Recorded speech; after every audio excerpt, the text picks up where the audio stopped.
if you're in a situation where you're concerned about theft on your NVR, a NAS is a really good option. If you can't hide that NVR, go for a NAS.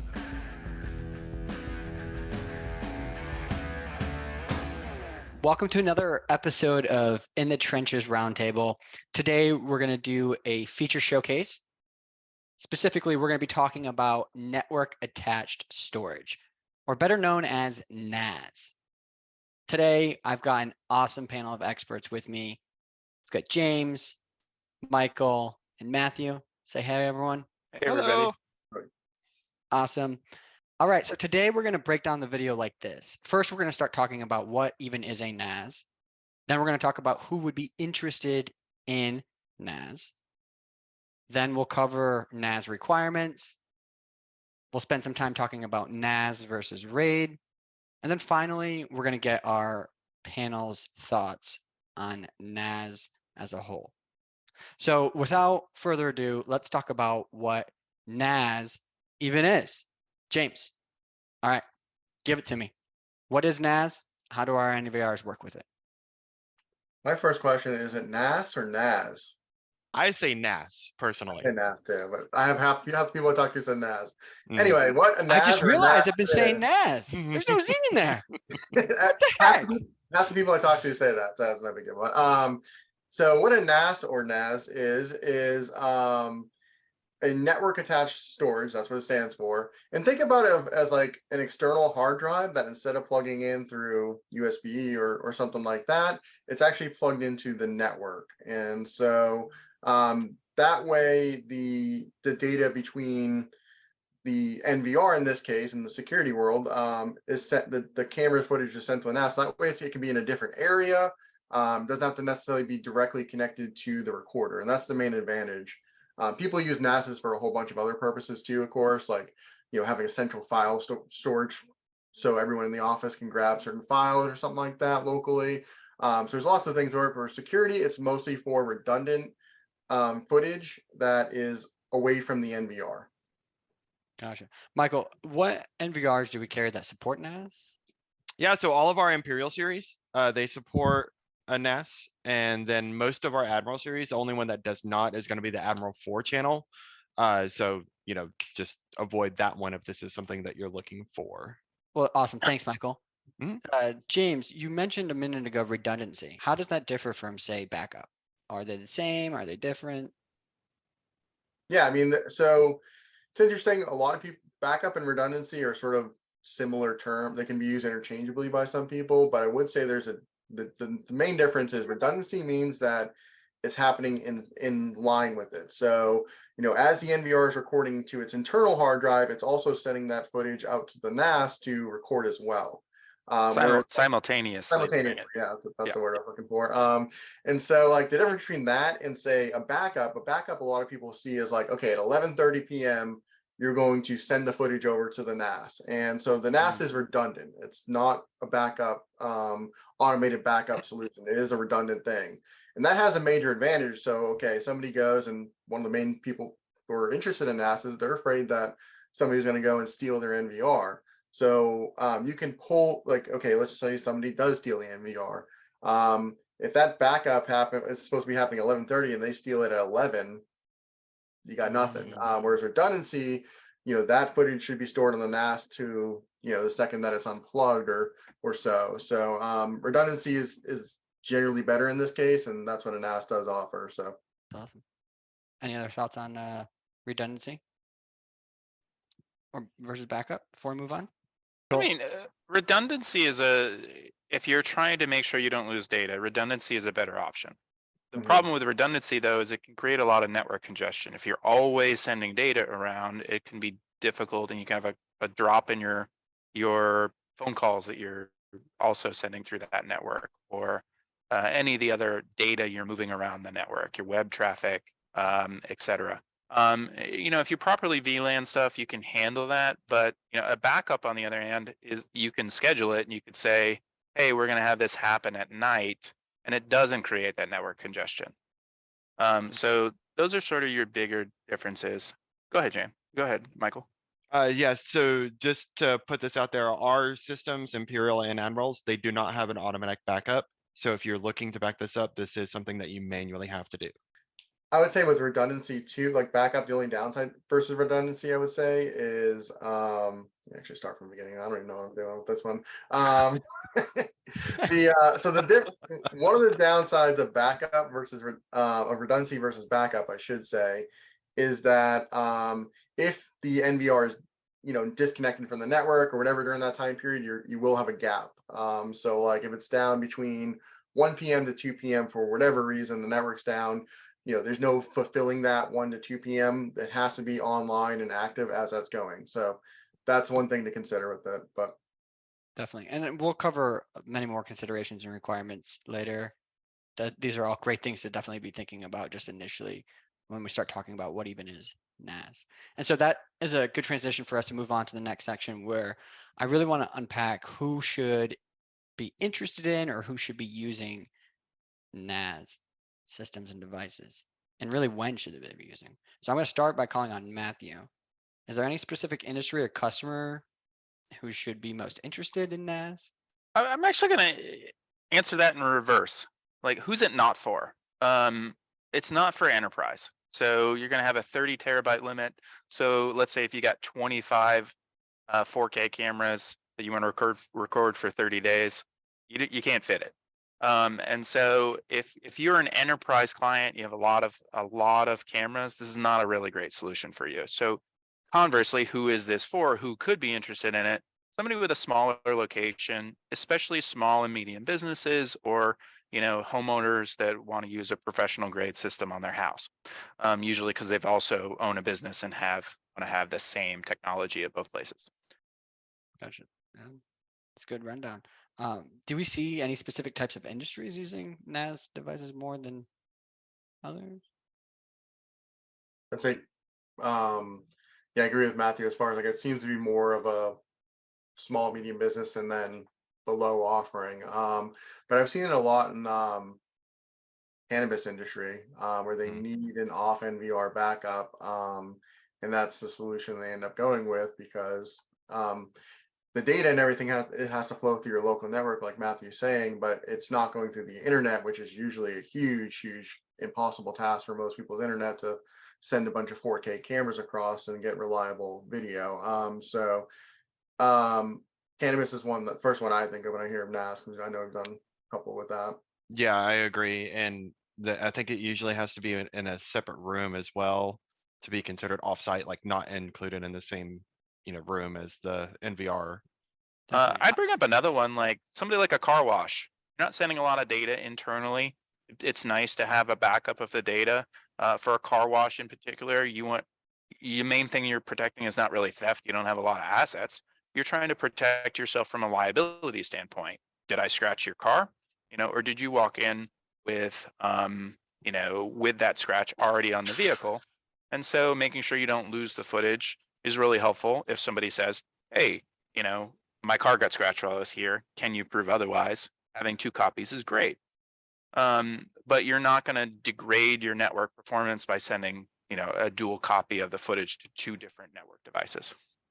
That's actually an interesting point, because I know a lot of especially self-service car washes and stuff like that have security systems. They're in a small room that is, in my experience, not the most stuff. They're not that door's not Fort Knox in there, and you could put a NAS in there and make sure that in that case somebody does come in and happens to steal it, which can happen, steals the NVR, you put it in a different place in there and they might be less likely to grab that, and that way you still have that footage of that incident and everything else you're going to need after that. So Ben, you work with a lot of retail and convenience stores. Do you have experience with that?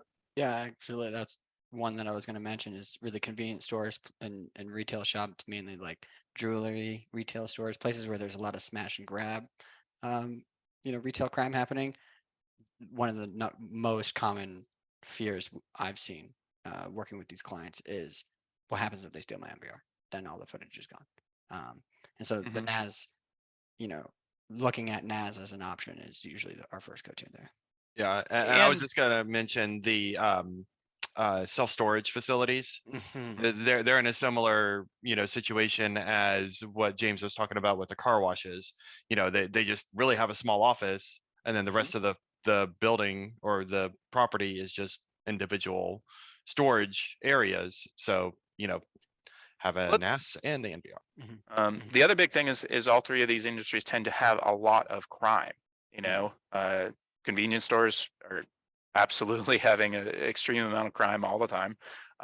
Same thing with self-storage. They have a higher risk profile for events to happen, and thus they have a higher risk profile that while somebody's in there breaking in, they also smash and grab the NVR or otherwise disable something.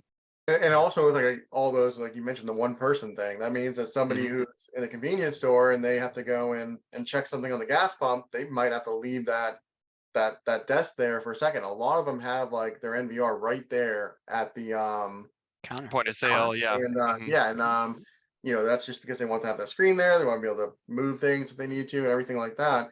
And so it's a very clear and obvious place of where that NVR is. It's not like an enterprise place where they're going to have a lockdown IT closet and all this kind of stuff. It's right there in front of them, and criminals are pretty smart about it. They know, like, hey, there's no evidence of it if I steal this thing, and so having that NAS there as a backup or potentially relocating the NVR also helps, of course, too. But that is like a real possibility with all of those. It's very obvious where it is. It's a sword that cuts both ways when you have sort of that screen that the customer can see that they're being recorded. Like first It's a off, good analogy. it decreases crime because people know that they're being watched. But if they do commit the crime, they also know there has to be a thing connected to this screen storing that footage. Yep. So it's a little bit of like helps you and hurts you. Yeah, it's absolutely true. Like the location of the NVR, James, I never even had thought of it through that lens. Yeah, like at a convenience store, it's usually right behind that POS counter and self-storage facility. It's in the main office. Yeah, the with employee needs to be monitor, able to see it. Totally. Yeah, and control it. So Yeah. it makes sense. Yeah, location of NVR, right? That's the same thing with all those self-storage. It's right there in the Exactly. anyone I've talked to, it's right there in the office, right at their desk, and they got the monitor there in the corner or whatever, the TV in the corner. But it's very obvious where it is, because they're not really trying to hide it, I guess, at that point. If that is your situation, we recommend putting the NVR inside of a lockbox. We've got some on the site if you're interested, but that can help reduce somebody smashing it or stealing it. Definitely. That's good. That's good. I want to switch gears here a little bit and talk more about NAS requirements. And say I just did it again. There's no Z. NAS requirements and considerations. And so we're going to get into the trenches a little bit now. So I'm going to start by calling on James, and then I want to go kind of around the horn here. But since these are network devices, is it fair to say that these require like a robust network or a sophisticated one? What are some of the requirements? Yeah, I think Matthew talked about it pretty well too. But the reality is these are network devices. The footage goes from your NVR through your network to the NAS, and because of that, you want to make sure that you have the bandwidth across your local network. You want to have gigabit connections, gigabit switches, everything like that. And if you don't know what that is, and you're like, well, how do I get that? You can certainly let us know. We'll try to work with you to figure that out. But that does mean you might want to make sure you're talking to maybe somebody with local networking knowledge and everything, just to make sure you have that capability, because you don't want to be in a situation where you think this NAS is working great and then it turns out it's not been recording because your bandwidth can't keep up. And so yeah, definitely it's fair to say you need a robust network that's working well, that has a capacity and all that kind of stuff. On that note, is it sophisticated to set up a NAS device? It Great can get pretty detailed depending on the NAS manufacturer. The only thing that support with SCW has really any. Personally, I have a little bit of knowledge with another brand, but the one we sell is Synology, and the SCW support team knows that interface. Gotcha. So if that's the one you get, from SCW, call the support team. We can definitely help you set that up. But as far as like connections and stuff like that, definitely make sure you get good quality Ethernets, like James was saying, the gigabit switches, because this thing is going to be constantly writing data, constantly. There are a couple other technical limitations, because you can get a NAS from a ton of different companies. We happen to work with Synology. We carry that. We support that. But you could buy a Western Digital, device and set it up yourself, but we can't really help you. That being said, like it also needs to make sure that hard drives are formatted in the correct way. There's a bunch of like kind of steps, and it is a little bit complicated. And this is probably something that's more intended. Like if you're not intending to use our NAS, it's going to be a little more advanced. Yeah, actually, it's probably a good point to go over what the actual requirements are if you aren't getting one of the Synology NASs we sell. So NASs require a function or NFS, which basically some NASs will support NFS, some of them don't. Our NVRs require NFS for it to work. And essentially what that does in a nutshell is it allows you to set the permissions so that, it's almost like a reverse permission where you're telling the NAS that, hey, this recorder is okay to actually connect to. And so if you don't have NFS and you don't double check the specs of it, a lot of them out there don't have NFS, and some of them do. And some you'll have different manufacturer, the same manufacturer will have different models.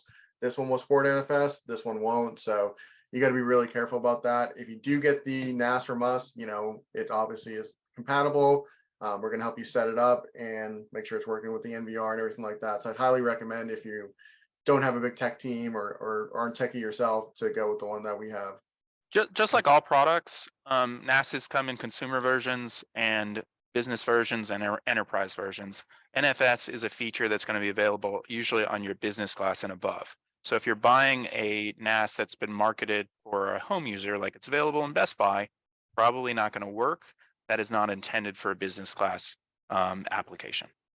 Gotcha. So NFS stands for?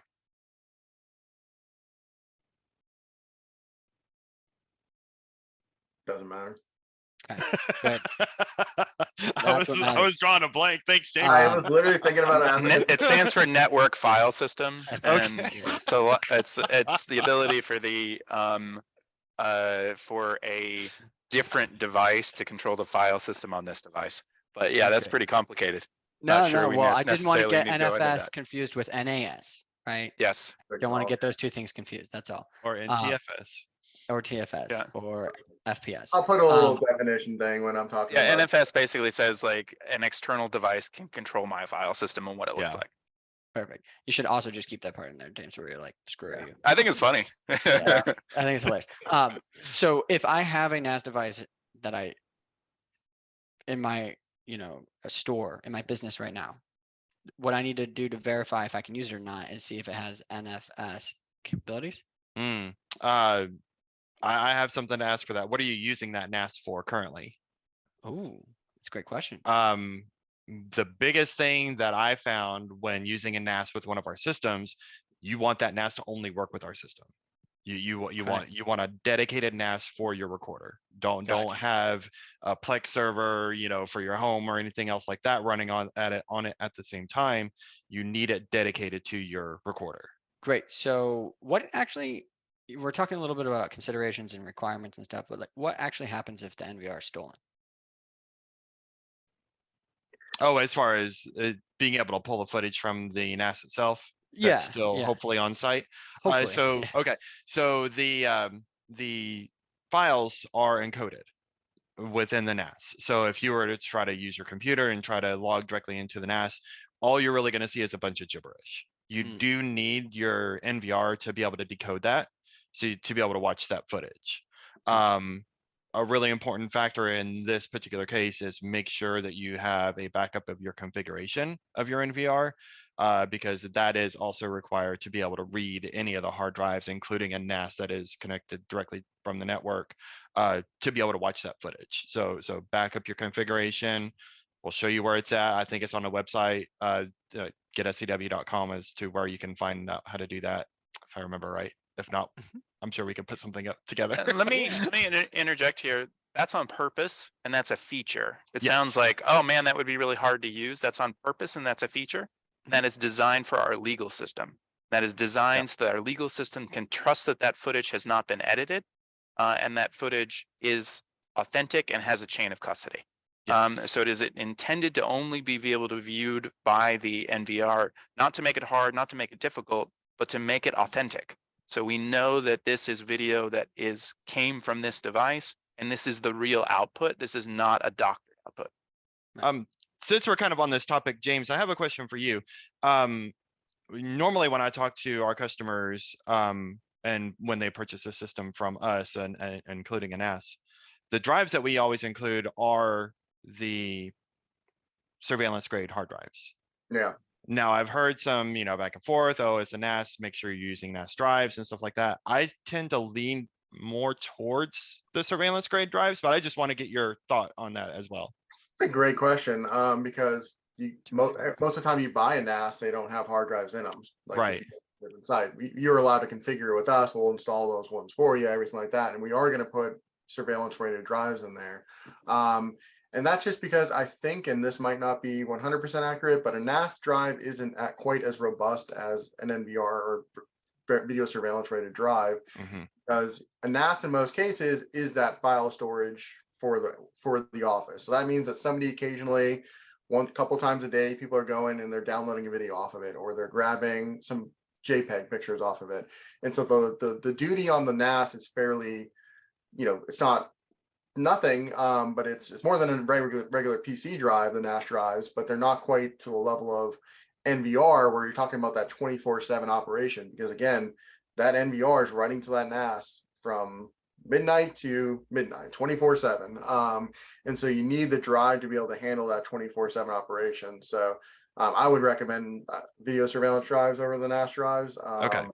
But yeah, and I always like to use the analogy of a sprinter versus a long distance runner. Computer drives, server drives, NAS drives, these are more architecturally designed like a sprinter. It's going to actually go a lot faster and spin a lot faster than a surveillance grade drive, but it's going to also need to rest. And so this is the way that generally computing happens: is it goes super fast and then it slows down a little bit, dissipates the heat. A surveillance drive is going to do the opposite. It in fact spins a little slower, but it never, ever, ever has to rest. Definitely. I'd love to shift gears a little bit while we're talking about hard drives and types of storage and all that, and talk about RAID versus NAS. And how does NAS compare to RAID? Let's start there. How does NAS compare to RAID? I'll take that. So like RAID is, and we have a full video on this where we dive deep into different levels of RAID. Link below. Yeah. RAID is basically a way of preventing a hard drive failure from where you lose footage. So, traditionally, if you have footage that's stored on there, you're going to lose footage if on whatever hard drive happens to fail. Whereas RAID sort of binds them together and then allows you, in the event of a hard drive failure, to not lose a second of footage.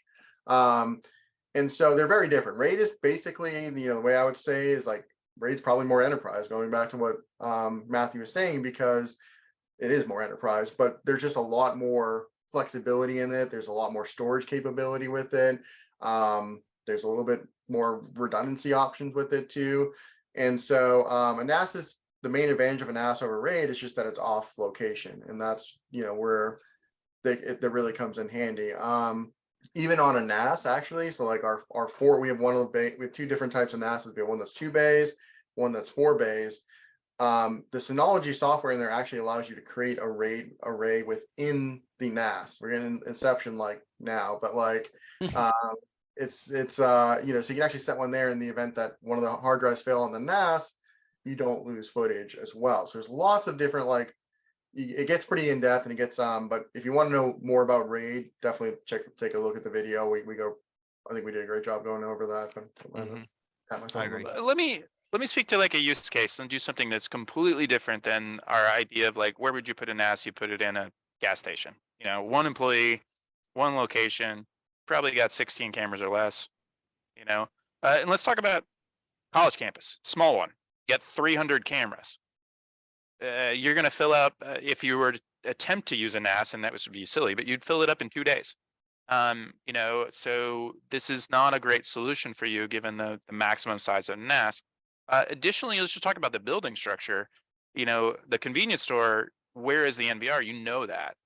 Inside a college campus, where is the NVR? Very few people know that. And I'm not worried about somebody breaking in and stealing the NVR. It's probably under 5 layers of security with an access control system, an alarm, and all this other stuff in the way, that's networked upon 8 different buildings, and nobody even knows which building it's in. This is a really different scenario than I'm reasonably confident that every gas station I've ever gone to If I just go behind the counter, I'm going to find some sort of recording device, whether it's an NVR or DVR.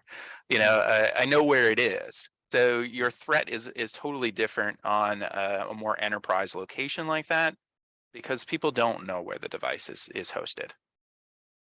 Awesome. Awesome. I think that's a clear indication of who should use what versus the other, right? It makes a nice juxtaposition for the big client in this, Definitely. in the small location. Definitely. Absolutely. All right. I'd say let's wrap this one up. I want to give each of you, 30 seconds or less to give us your final thoughts on NAS. And that's NAS, NAS. So whoever wants to take the NAS. wheel first, I'll let them go. But final thoughts. I'll go first. Yeah, it's worth it. It's nice to have that redundancy just in case something does happen. One thing that I don't think we also mentioned, just to kind of have a final thought here, you don't have to have all of your cameras recording to that redundancy. You can have like 1 or 2 or 3 or however many you have. It doesn't have to be all 16, 200, whatever, however many cameras you have. That's a great point. Yeah, a lot of our customers have a specific set of cameras that are more important than others. Your entranceways, your cash registers, and they want the redundancy there. And that can help reduce the bandwidth that we've been talking about as far as the amount of data that's going across, while still keep getting that backup. So that's actually a great point. It is on a per camera basis. I guess I'll jump into there too. I think Little Nas X, like Old Town Road, was a really great song. Yes. No, I guess my real final thoughts are, if you're in a situation where you're concerned about theft on your NVR, a NAS is a really good option. If you can't hide that NVR, go for a NAS. Talk with us. We'll talk you through like what you're going to need for it and what the right situation is. Yeah, and I would say that NAS is a great solution for a small and medium business, or that particular case of the legislation that cannabis faces with the offsite, different room storage. I would even say it's even usable. Like Micah was saying, you can pick a camera or two. So taking a really big business and you say, wherever my NVR is located, I'm also going to do a NAS for that camera. So it can really be flexibly utilized. But in terms of like what it's great for a whole system, small and medium business, advanced homeowners, and what it's great for selective cameras, you can also use it for enterprise. It's a great solution for that, but definitely not intended for enterprise to back up everything. Yeah, there is that 30 terabyte limit, which hits pretty hard whenever you get into enterprise level stuff. So Awesome. Well, that's good stuff. Glad we were able to get that one in. Thanks so much for watching. Really appreciate it. All of the resources that we've been referencing will be in the description below, so feel free to check those out. Also, reach out to the support team or the sales team if you have any questions about any of the stuff that we covered today, or you're just genuinely curious. And again, if you want to learn more about NAS, we're always going to be here to let you know, give advice, recommendations, etc. Thanks so much for joining, though. We'll see you next week on another episode. See you.